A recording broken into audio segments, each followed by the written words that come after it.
This has been kind of a hard week for a lot of us, yeah?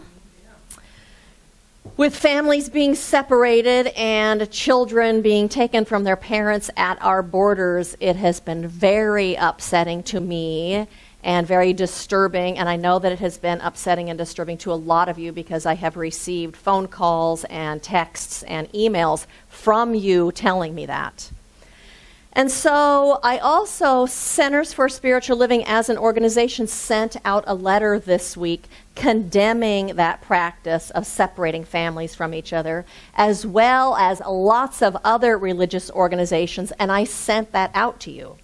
And so just a few of those other organizations besides us that took a stand condemning this was also the Association for Global New Thought and the United Methodist Church, and the Jewish Orthodox Union, and the Evangelical Lutheran Church, and the U.S. Catholic Bishops, and the United Church of Christ, and the Unitarian Universalists.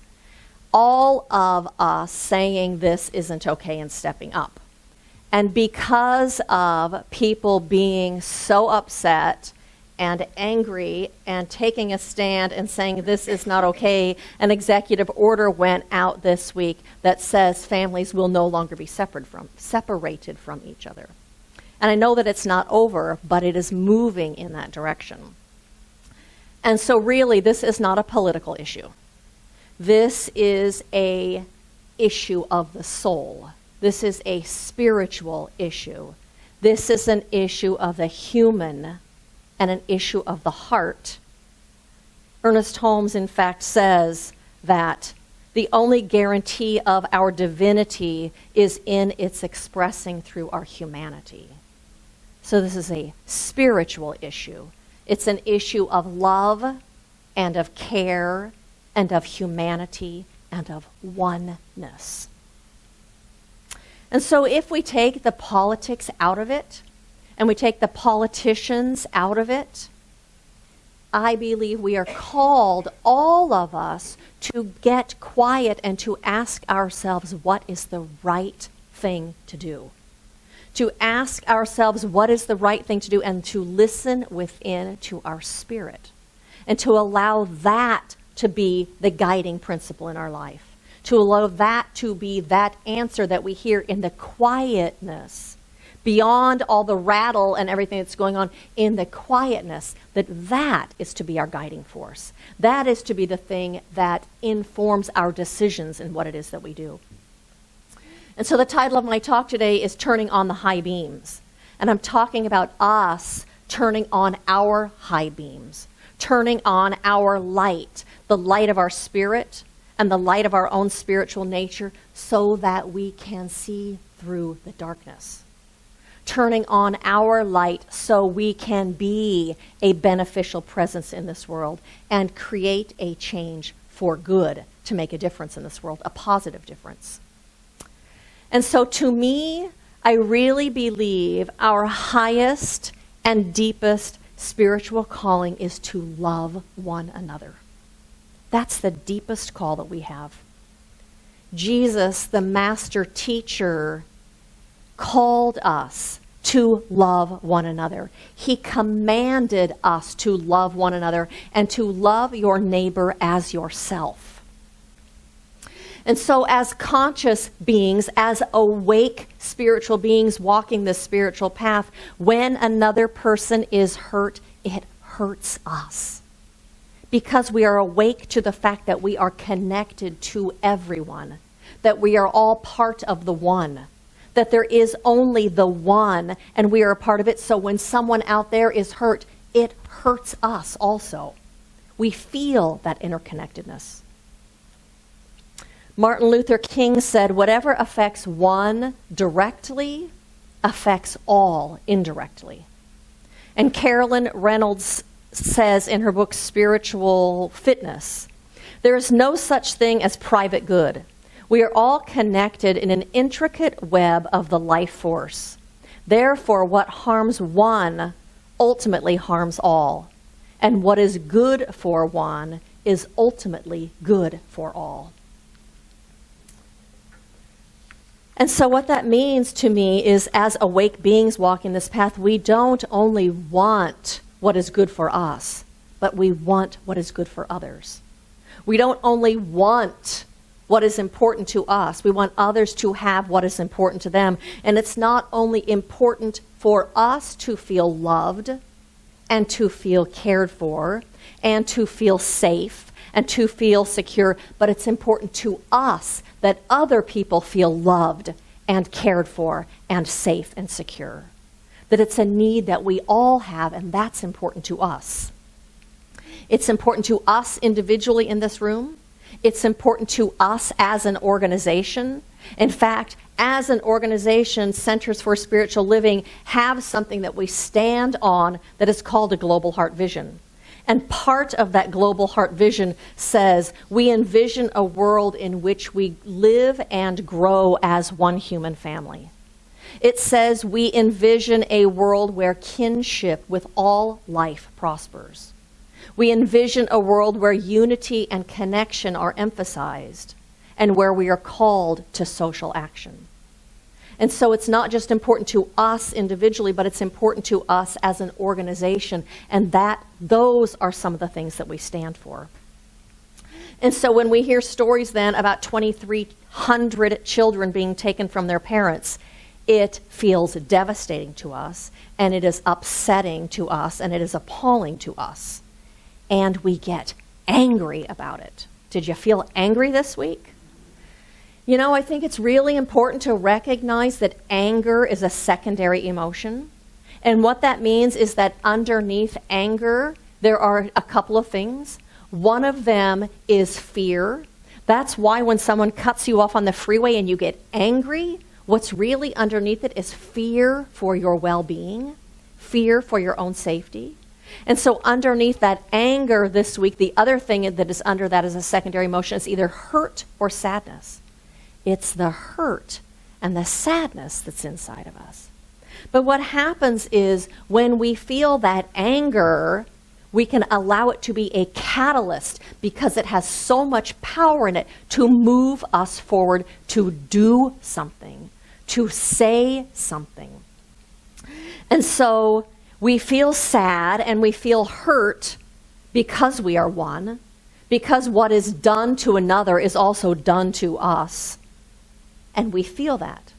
But what happens is if we stay in those feelings, if we stay in the anger, if we stay in the sadness, if we stay in the story about how horrible this is, and if we stay in that we don't have what it takes to fix this, then what happens is we start feeling frustrated, and we feel impotent, and we start feeling depressed. And that doesn't serve us, and it doesn't serve the world, and it doesn't serve anyone to stay in those feelings. All it does is add more pain to the collective consciousness of this planet. That doesn't serve us. If we get stuck in those emotions, that's exactly where we are then, is stuck. And so there's a minister in Centers for Spiritual Living, Kathy Ann Lewis. She has a church in Seattle, and she is a powerful minister who I really admire and look up to. And she actually sent out a letter this week also, and I'd like to share it with you. She sent it out on her Facebook post for her church and as a letter to her people, just a short one. It says, many of us have been affected by the separation of children from their families in the recent news reports of immigration activities at the U.S. southern border. Our hearts cry out in pain because our capacity to love has expanded to include people we will never know. As congregants of the Center for Spiritual Living, we also know that because of the principle of the unity of all life, we are affected at some level when harm is done to another. Please join me in affirming that an elegant resolution to these tragic events is making its way through the minds and the heart of those in power in our government. Human beings are creative, visionary, and compassionate. And I hold in prayer that a creative, visionary, and compassionate solution to humane border control is being downloaded into the minds of our country's leaders now. Please join me please join me in knowing that there is an elegant, creative, visionary, loving solution that is being downloaded through all of us, including our world leaders and our politicians and the decision makers. We already see that happening. We already see that happening in the mass amounts of people that are saying this isn't okay. Ernest Holmes invites us to be for something and against nothing. That's part of what I've been wrestling with this week. How do I be for something and against nothing and not fight against this? But what he's saying is what we give our energy to and what we give our focus to is what we keep alive and what we create. So to be for something and against nothing doesn't mean that what's happening is okay. And it doesn't mean that you are saying that it's okay. But what it means is for me, I am putting my energy forward into what I want to create. I am taking my energy and my creativity to create what I want, not what I don't want. Because consciousness creates. And so what that means then is we allow ourselves to feel our feelings because we are human beings and that's part of being human. We allow ourselves to feel sad and to feel angry and to feel hurt and to feel angry again. And then we use that energy as a catapult to do something. We use that energy to move forward. We treat. We do affirmative prayer. We do spiritual mind treatment, and then we move our feet. We go and do something toward what it is that we want to see in the world. It means that we turn on our high beams.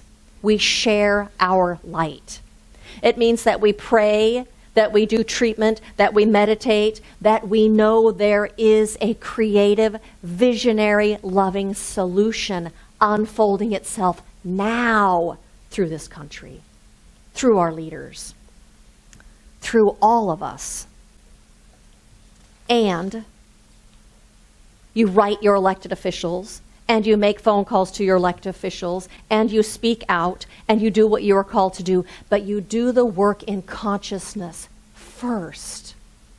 You get centered first, knowing that God is on this, through us, through all of us. You do the work knowing that that creative solution is unfolding itself. That's what's going on here. This is waking us up. And so Ernest Holmes speaks of that when he talks about spiritual mind treatment or affirmative prayer. He says treatment is not for the purpose of making things happen. It is to provide within ourselves an avenue through which it may happen. The moment we think we have to treat to compel something, that moment we are exercising willpower, which is now up against a proposition that it cannot possibly meet. Treatment is not mental coercion. It is not willpower. It is not concentration. It is creating an opening for something new to happen through us because we are open. And here's the biggest thing I have to say today. In our openness to that, in our openness singing Use Me, in our openness and knowing the truth, doing affirmative prayer and meditation, in our opening, because there's only one, it creates an opening everywhere. There is only one mind. There is only one consciousness. When we create an opening for God to come through, there's an opening everywhere. That is how healing happens. That is how you can pray for someone else and a healing takes place. And so my invitation to you is to know that there is a collective awakening happening now. And that this that's going on at the border, is part of what is waking us up. It is shaking all of us awake from being asleep. Shaking all of us awake from believing in separation and in otherness and in judgment. Everything that is unlike love, it is waking us up to that so that we can be that conduit in this world. God within us is waking us up. There is a tremendous evolution happening on this planet right now, in this country and across this world, of people waking up. And you see it all over when you look for it. The Me Too movement is part of that waking up. Things will never be the same again. What was status quo and the norm is over. I read stories this week. I read a story about a Jewish man who was beat up for wearing a yarmulke, the Jewish headpiece. He was in Germany. And as a result of that, in the next week, there were 2,000 people of various religions that wore yarmulkes in the streets to stand in solidarity with that man. I read another story about 2 men who were beat up in the Netherlands for holding hands. And there has been a reaction across the world, from New York to London to Amsterdam, of people standing up against homophobia. And what they have done is there are men who have committed to holding hands with other men and walking in the streets and posting those pictures on Facebook. And I saw pictures of men in the Netherlands, and I saw pictures of business colleagues and politicians and a football team, all of these guys holding hands with each other, and policemen holding hand walking down the streets, and hospital workers, all these men, colleagues in their business suits, holding hands and walking down the street in solidarity against homophobia. That is waking up. That would not have happened 10 years ago. And you know what else happens today? Women in Saudi Arabia today drive for the first time ever. Yay! There is a waking up on this planet, and this is a piece of it. It's waking us up so that we can all stand for love and stand for each other and care about each other. There is an awakening to inclusivity and to equality and to love and to care and to oneness, and we are a part of that awakening. And so write letters if that's what you're called to do, and make phone calls if that's what you're called to do. And if after doing that you still feel frustrated and you still feel incomplete, and my guess is you will, then the invitation is to look at what specifically about what's going on tweaks you, and then look closer to home. If what tweaks you in this situation is children not feeling safe or not feeling loved, look in your own life. How can you make the children in your family feel more safe or more loved? How can you make the children in your church feel more safe and more loved? The children in your neighborhood, the children in your city. You look at what tweaks you about it, and how can you heal that right where you stand? If what tweaks you is people not feeling valued or not being seen, where are you not valuing people? Or where are you not seeing people? And how can you value them more? How can you see them more? If it's an attitude of us versus them, Americans versus Mexicans, us versus them, that makes you angry, where do you practice us versus them? Where are you not inclusive, or do you keep people on the outside? Where can you practice inclusivity and see our sameness underneath our differences? How about with the people of the other political party? If it's a lack of kindness, where can you be more kind in your life? Colleen told me she went to the liquor store yesterday or the day before, and there was a homeless guy outside asking for money. And she says, I don't like to give homeless people money. I don't believe in that. So she went to the liquor store and she bought him a bottle of cold water and came out and said, would you like a bottle of ice cold water? That's kindness right where we are. But what happens is, as we take that thing that tweaks us and we write the letters, we make the phone calls, and then we do the activities that are close to us, it heals something inside of us. And it gives us a sense of relief. Do you get that?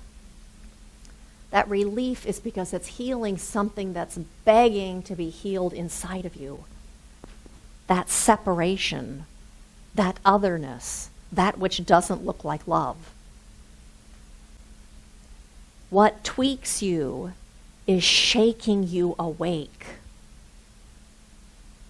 What tweaks you is the thing that's calling you to grow and to expand and to awaken to your own spirit. That is none other than the presence of love and oneness. It's your spirit seeking to come forward.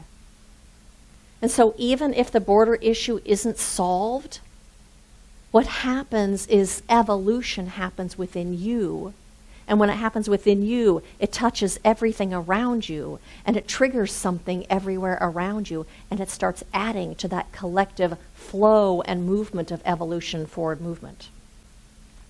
That relief that you feel from practicing that close to home is because it heals the split from your own spirit, from your own divine nature. And as a result of doing that, you step into your spiritual power, and you step into your spirit, and you step into your love. You step into your own spiritual integrity. You evolve your own life, and you become a beneficial presence in this world. You step out of your fear, the fear of your ego that has had you there in the very first place, and you step back into the place that feels like home. Home of your spirit, home where we long to be, home in oneness. And so blessings to each and every single one of you as you are shaken awake and as you wake up to your own divine nature and your own beauty of your spirit, and you bring that into the world in a way that is so healing and that is so beneficial for everyone. And so I thank all of you, and I say blessings to each of you.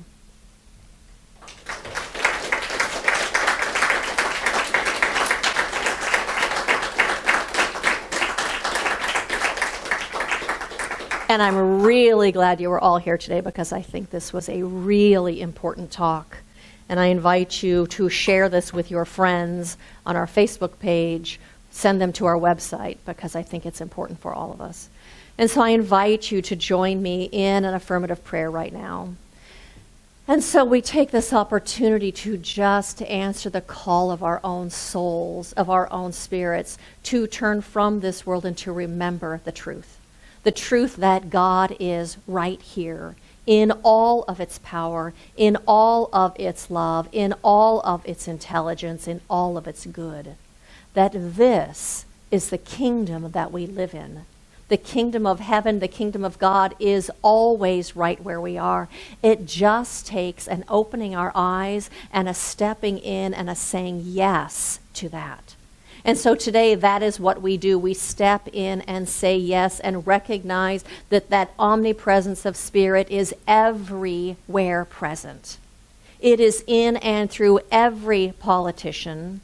It is in and through every person that works at our borders. It is in and through every family and every child and every heart and every hand and every person who is reaching out in and reaching out today. That there is something magnificent happening right here. And it is called a spiritual awakening. And so today we step in and we step out as that presence, sharing our light and sharing our love and sharing our good. And we hold this vision of a world that works for everyone. We hold this vision of one family of humanity, of care and of love and of embracing and of inclusivity, recognizing that that is the activity of God. That is the activity of the most divine one. And so I recognize and see that happening in and through everyone. There are open minds and open hearts across this country and across this world. And there's a coming together. And there is an unfolding of this love. And so it is for this that I am grateful. I say yes. I claim this and I know this. And I simply release this prayer into that infinite law, knowing that it is absolutely unfolding now. And I say, and so it is.